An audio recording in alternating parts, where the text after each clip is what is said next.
Guatemala, das Land der Vulkane. Wir sind hierher gekommen, um unsere 2020 begonnene und durch Covid bereits in Mexiko unterbrochene Mittelamerika-Reise fortzusetzen. Unsere Ankunft in Antigua beginnt mit dem von anderen Reisen bekannten Kulturschock. Es ist im Vergleich zu unserer Heimat viel los. Es ist laut und vielleicht nicht ganz so sauber. Doch dieses Neue, die ganzen Eindrücke, genau deswegen sind wir hierher gekommen. Städte reizen uns immer für 2, maximal 3 Tage, bis sie uns reizen und es uns wieder raus in die Natur treibt. Dieses Mal im Regenwetter auf 2 Vulkane. Schnell suchen wir unser Heil im Weiterreisen. An einen See soll es gehen, den schönsten in Zentralamerika. Wir kommen an und wieder ist enorm viel los. Wir klappern die üblichen Dinge ab, die eben Touristen hier so machen, genießen es und reisen weiter an das nächste von einem Block vorgeschlagene Örtchen. Zwischenzeitlich erleben wir wieder für uns außergewöhnliche Dinge, bis wir wieder weiterreisen und endlich das tun, was für uns wirklich Erholung bedeutet: Wandern. Und endlich ist sie wieder da, diese Magie des Reisens. Nur einen Tag später landen wir in einem kleinen, verschlafenen Maya-Dörfchen inmitten des guatemaltekischen Regenwaldes. Wie wir hierher gekommen sind, das erzählen wir im heutigen Video.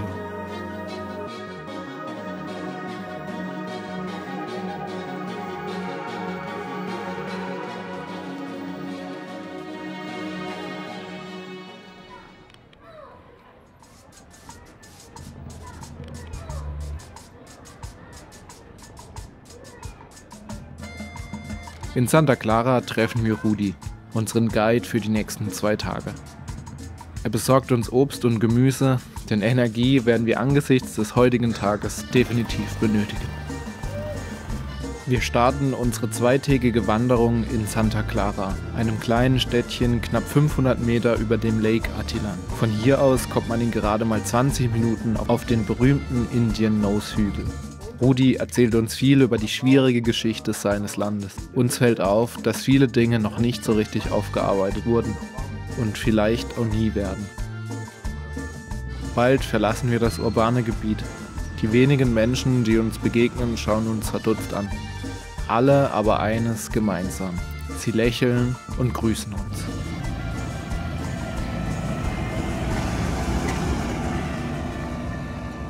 Und nach 6,5 Kilometer haben wir den Lake Atitlán hier hinter uns.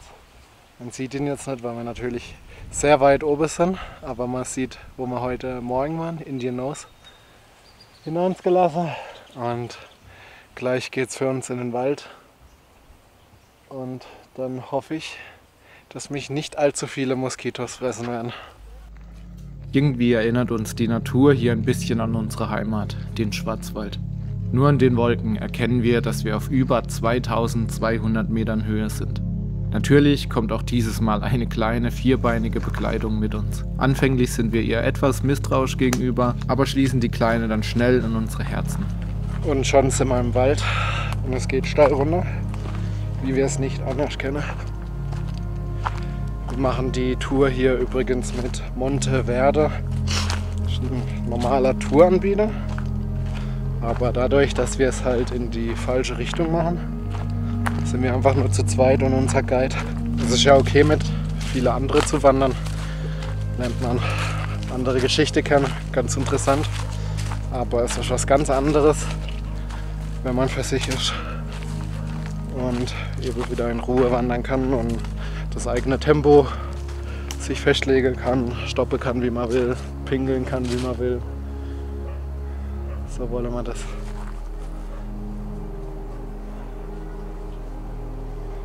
Dahinter ist übrigens die Pazifikküste. Bis vor vielen Jahren, noch vor Straßen und Globalisierung, diente dieser Weg den Maya als Handelsroute.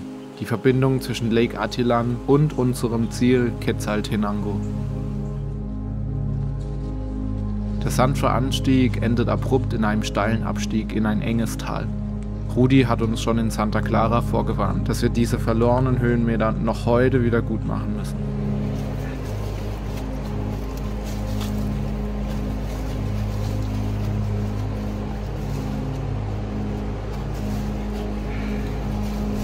Wir überqueren jetzt gleich einen Fluss. Und er hatte eigentlich heute Morgen gesagt, dass der nicht so groß ist, nicht so tief, aber der hört sich verdammt laut an. Bin gleich gespannt. Eieiei.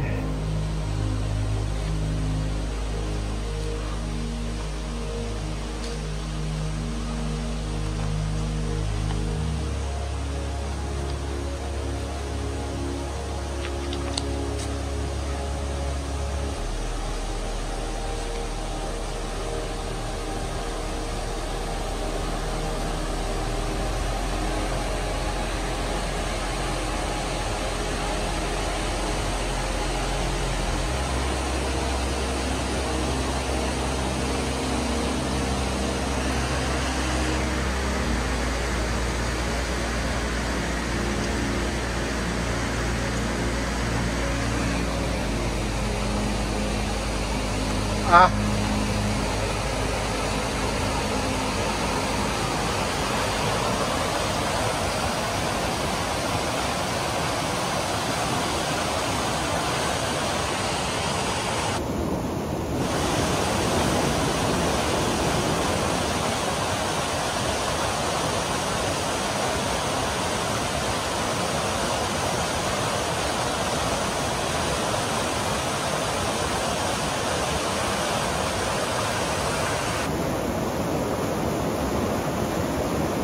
Selbst diese Hürde über den reißenden Fluss hindert unsere Hündin nicht, uns weiter zu begleiten.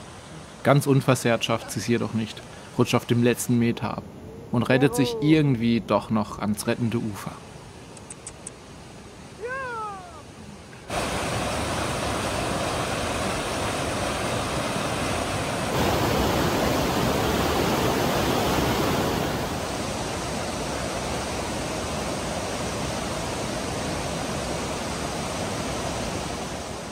Hier vom niedrigsten Punkt aus geht es für die nächsten 3 Stunden nur bergauf. Und das in der größten Sauna Guatemalas. So sind wir zu sehr mit uns selbst beschäftigt, als dass wir die klitzenkleinen Goldspuren in einen Bach groß bestaunen können. Und das mal festzuhalten. So geschwitzt haben wir noch nie. Fuck. Gefühlt auf jeden Fall. Nein, Nein. ich könnte mich erinnern. Noch nie.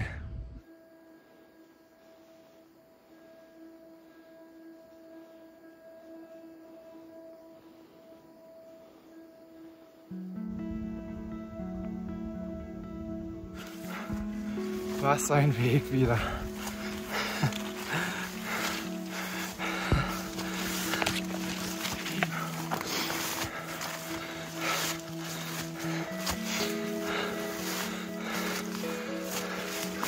Oh, da ist eine Hütte. Geil. Das heißt Lunch. Es gibt Toast mit frischer Avocado, Tomaten, Zwiebeln und Schinken oder Käse. Viel interessanter ist jedoch unser Gespräch mit Rudi. Er ist viel in der Natur unterwegs, schaut kein Fernsehen, weiß nicht, was in der Welt passiert und er scheint damit glücklich zu sein.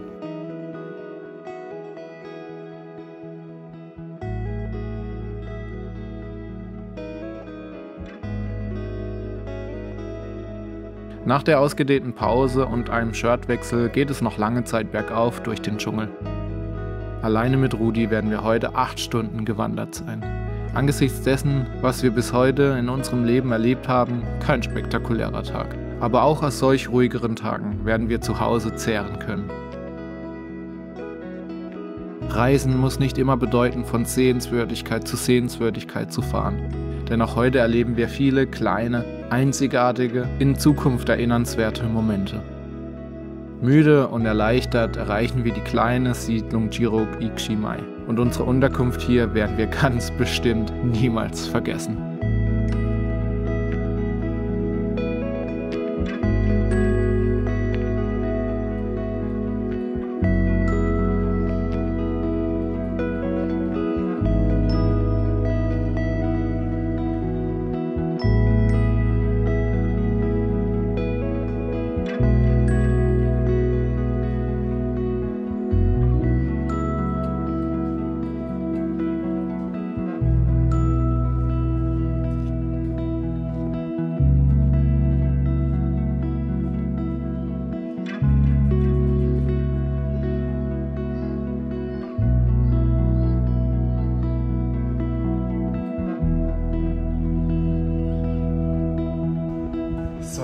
Unterkunft angekommen und ich glaube, das glaubt uns jetzt auch niemand, wie mir jetzt genau dusche. Beziehungsweise von Dusche kann nicht die Rede sein. Thank you. Und zwar habe die hier eben gar keine Dusche. Wurde uns zumindest gesagt. Mir glaube es ehrlich gesagt nicht. Und für uns gibt es jetzt eigentlich nur eine Katzenwäsche. Und zwar in einer Temascal. In einer original mayanischen Sauna nenne ich es jetzt einfach mal. Und zwar habe die da drin uns ein Feuer gemacht. Auf dem Feuer ein großer Topf mit Wasser, mit heißem Wasser. Und das zusammen gemischt mit kaltem Wasser ergibt jetzt unsere Dusche. Unsere Katzenwäsche, ja. Aber wir nehmen das jetzt mal an. Wir sind einfach noch froh, ein bisschen Wasser über uns kippen zu können. Ich glaube, wir haben beide noch nie so geschwitzt wie heute. Und deswegen machen wir das jetzt. Probieren es aus. Habe ich schon erwähnt, dass ich mich da nicht mal richtig reinsetzen kann? So, schaut mal.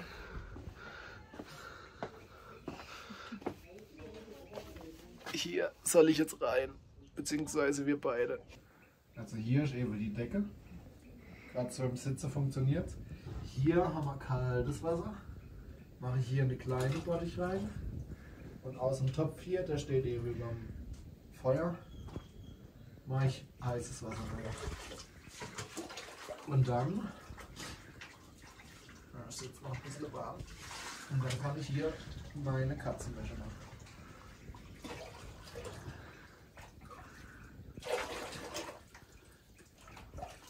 Da vermisse ich meine Duschregler. Hier das gute Verhältnis. Ich glaube.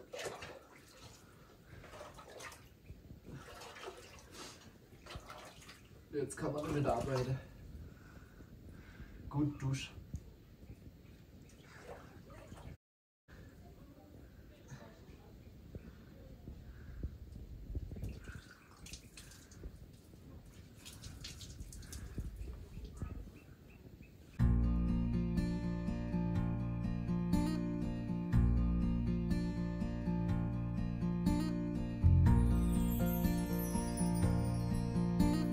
Beim Abendessen reden wir wieder viel mit Rudi.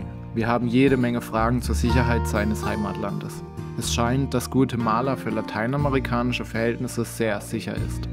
Natürlich ist den Leuten hier bewusst, dass jeder noch so jung aussehende Tourist ein Vielfaches an Geld und vor allem an Möglichkeiten besitzt als sie selbst.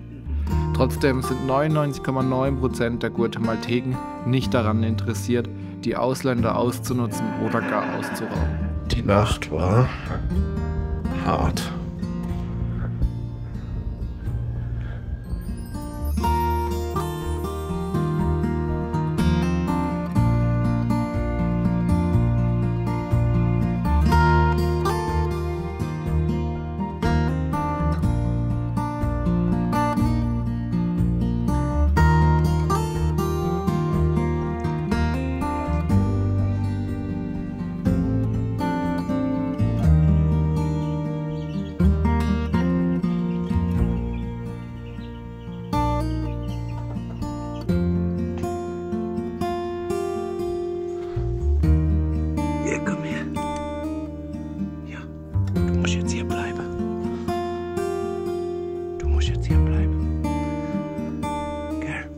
Wir versuchen jetzt gerade den Hund, der uns seit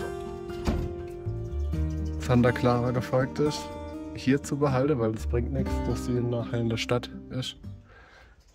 Aber die checkt es natürlich.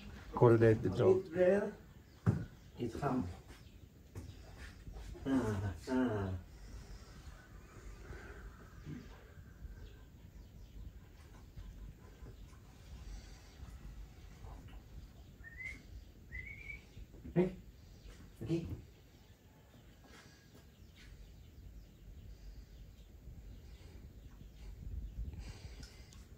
Ven. Aquí. Aquí.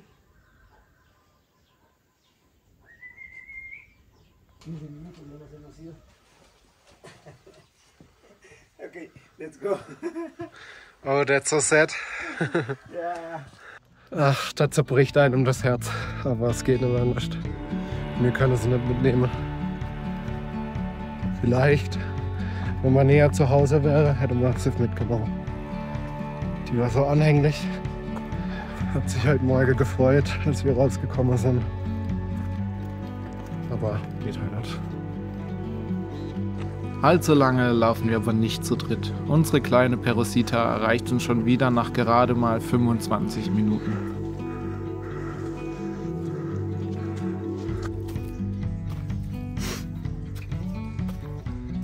Auch die heutige Wanderung ist nicht von schlechten Eltern. Wir steigen hoch bis auf 3000 Metern.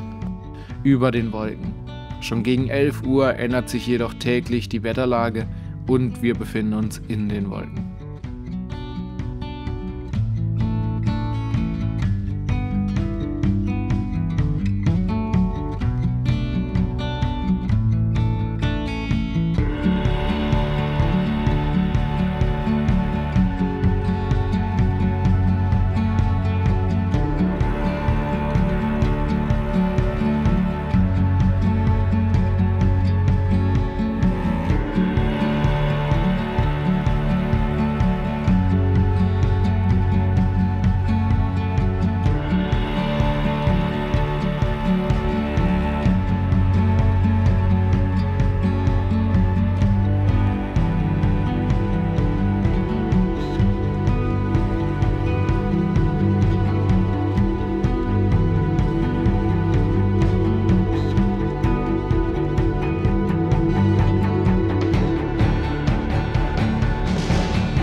Schneller als gedacht erreichen wir bereits vor dem Mittagessen unser Ziel.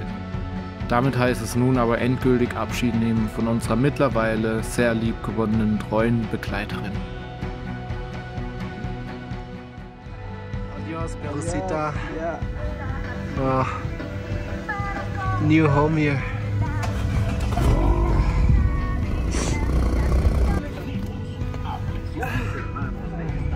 Adios, Perosita. Adios. Su distribuidora de confianza, visitándoles hasta la...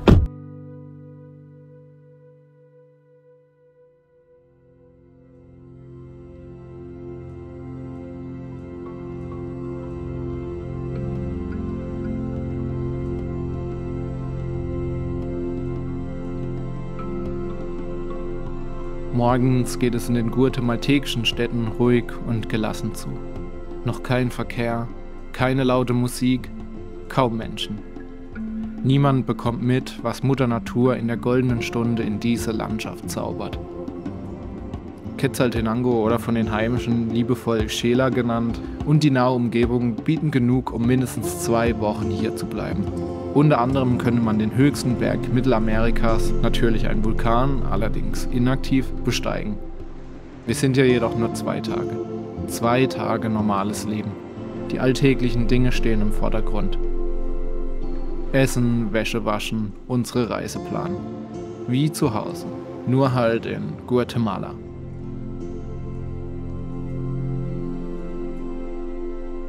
Wir übernachten in einem ruhigen Hostel, sind wohl die einzigen Gäste. In der Stadt gibt es wohl nicht ganz so viel zu sehen. Das macht sie aber umso interessanter.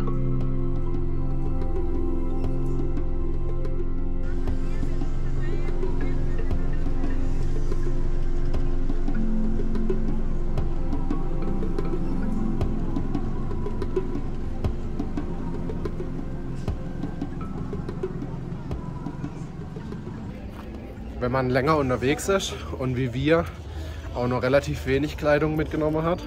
Und wie wir so viel schwitzt beim Wandern, muss man natürlich immer mal wieder Wäsche waschen.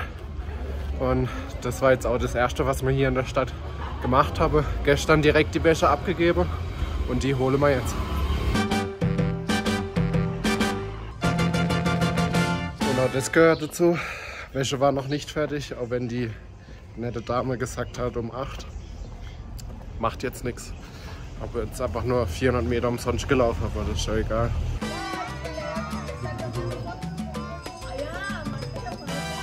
Relativ spät machen wir uns auf zum Frühstück. Wir gehen in das bestbewertete Frühstückslokal der Stadt, das Penk Waffles. Pure Gönnung ist angesagt nach den letzten beiden Tagen. Während wir auf das Essen warten und danach recherchieren wir nach Hotels für die nächste Reisedestination. Und was soll ich sagen, die Bewertungen dort sind teils wirklich vogelwild. Kam hierher, um dem Kartell zu entkommen. Und es stellt sich heraus, dass das Hotel eine Falle war. Nicht weniger als 70 bewaffnete Räuber brachen um 3:14 Uhr morgens in mein Zimmer ein. Zum Glück gelang es mir, die meisten von ihnen zu entwaffnen und einen am Leben zu lassen, um die Geschichte zu erzählen. Abgesehen von dieser kleinen Unannehmlichkeit waren die Zimmer wunderbar und die Aussicht aus meinem Fenster war spektakulär. Ich würde das Kartell höflich bitten, es beim nächsten Mal besser zu machen. Puh, also so schwierig wie für den nächsten Ort eine Unterkunft zu finden, war es glaube ich noch nie. Wir gehen nach Semuc Champey und wirklich jede Unterkunft, sei sie noch so günstig oder noch so teuer, hat so viele schlechte Bewertungen. Da haben wir unser Essen da in dem Penk Waffles, oder wie es hieß, ein bisschen ausgedehnt.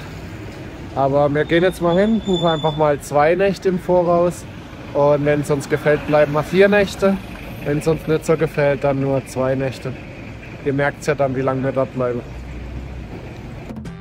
Und wer sich hier nur 2 Tage Zeit nimmt, muss auch mit dem Taxi hoch zum Hausberg. Die Aussicht wäre den einstündigen Spaziergang aber auf jeden Fall wert gewesen.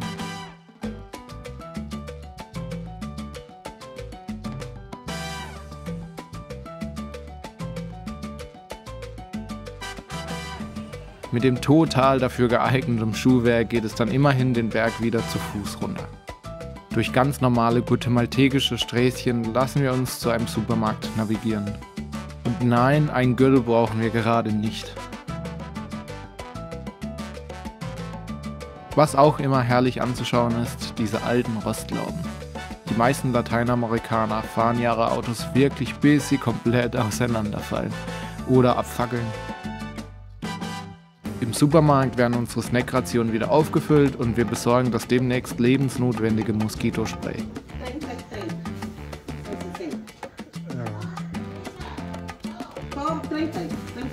30. Gracias. Wir holen unsere wieder gut riechende Wäsche ab und klappern anschließend noch ein paar der Google Maps Sehenswürdigkeiten ab. Unsere Blicke bleiben dabei meist auf den Nebenschauplätzen. Hier rennt ein Verkäufer mit seinem Wagen uns fast um, dort gibt es schon Weihnachtsartikel zu kaufen. Überall ist was los. Die Stadt gibt uns genau das, was wir vorher in Antigua ein wenig vermisst haben. Beinahe kommen wir auf den Gedanken, von Antigua abzuraten. Dafür ist es aber dann doch zu schön dort.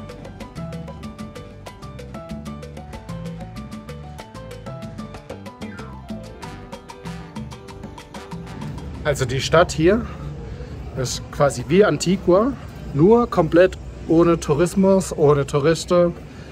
Aber, und das ersparen wir euch jetzt einfach mal, genauso vollgeschissen teilweise.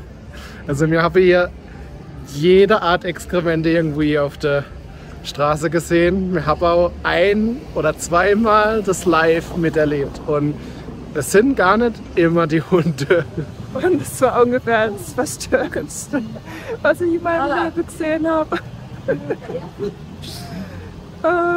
Barfuß hier laufen wäre absolutes No-Go mittlerweile.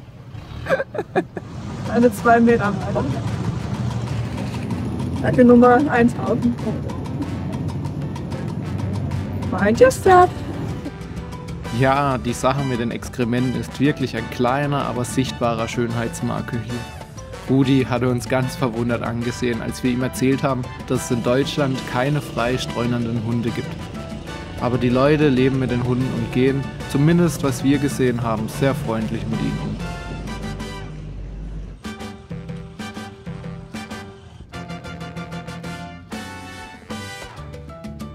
Jedenfalls neigt sich unsere Zeit hier auch langsam dem Ende entgegen. Wir freuen uns auf unser nächstes Ziel und dessen einmalige Natur. Semok Champey bei Langkin. Das gibt's aber im nächsten Video zu sehen. Vielen Dank fürs Zusehen und bis zum nächsten Mal.